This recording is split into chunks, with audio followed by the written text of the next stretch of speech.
ওনারও এমএলএ সাহেব ছিল, ওই জন্য একটু কথা বলতাম।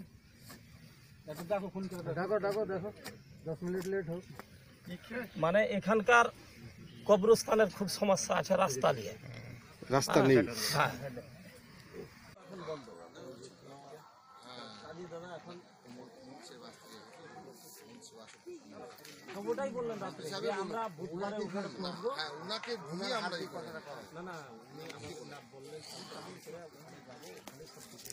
থেকে বডিটা নিয়ে আসছে, আজকে যে আসছেন আপনি, মানে এই কি বার্তা দিবেন, কি দুঃখজনক এটা ঘটনা?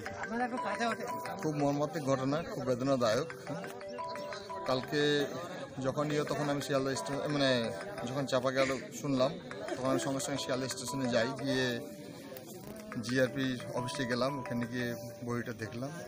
তারপরে যা যা করার কাল আমি এনআরএস অর্থাৎ নীলরতন হসপিটালে গিয়ে পোস্টমর্টম ওখানে গিয়ে আমাদের মাননীয় মুখ্যমন্ত্রীর নির্দেশে বক্সিবাবু, শুভেন্দু অধিকারী, রব্বানী সাহেব সবাই যথেষ্ট সহযোগিতা করেছেন। ওনারা নিজেই ছিলেন থেকে মর্গ থেকে কালকে করার পরে শুভেন্দু অধিকারী উনি আবার একটা যে নিয়ে আসার সব কিছু ব্যবস্থা করে দিলেন, বন্দোবস্ত মানে অ্যাম্বুলেন্স থেকে শুরু করে সব কিছু করে দিয়েছেন। দিদির নির্দেশে, দিদির অনুপ্রেরণা, দিদির আশীর্বাদ সব কিছু করেছেন।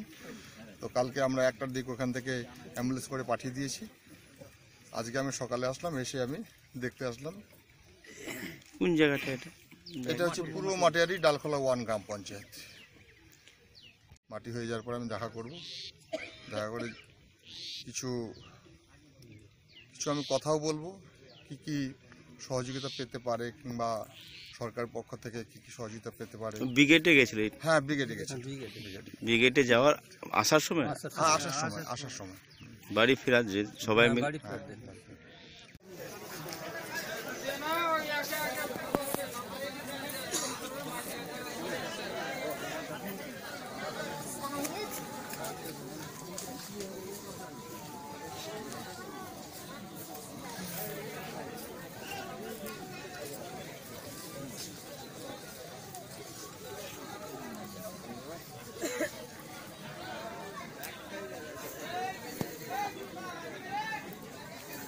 আপনার নামটা? মোহাম্মদ ইউসুফ। আর আপনার ভাই? মোহাম্মদ সুলেমান। যা ওখানে যে ঘটনা ঘটলো, আপনার মানে ঘটনাটা আমি প্র্যাকটিক্যাল ফিল্ডে দেখি না যে কিভাবে কি ঘটলো। আমি সামনে ছিলাম, ভিড় প্রচন্ড, ভিড়ের কারণে আমি ওকে দেখি নাই। তাহলে যখন হাল্লা শুরু হয়ে গেল, গন্ডগোল একটা, তখন আমি ওখান থেকে ফিরে এসে এখানে ঢুকলাম। ঢুকে দেখি আমারই ভাই, ওকে ধরে আমি টানাছেড়া করতে লাগলাম, তারপরে টানতে পারলাম না, প্লাস ওখানে আটকা পড়ে গেল। তখন পুলিশগুলোর কাছে আমি আবেদন জানালাম, ওখান থেকে হলো না, আবার সিআরপিতে গেলাম, ওদেরকে বললাম, একে বললাম, বলতে লাস্টে আমাদের মন্ত্রী গোলাম রব্বানী সাহেব আসলেন। উনি আসার পরে তো না আমার সুব্যবস্থা হলো। তো আমার ডালখোলার ছিল, যেমন স্বদেশ সাহেব ছিল চেয়ারম্যান, আমাদের সুভাষ গোস্বামী ছিলেন, তারপর আমাদের এমএলএ সাহেব ছিলেন, তারপরে ওই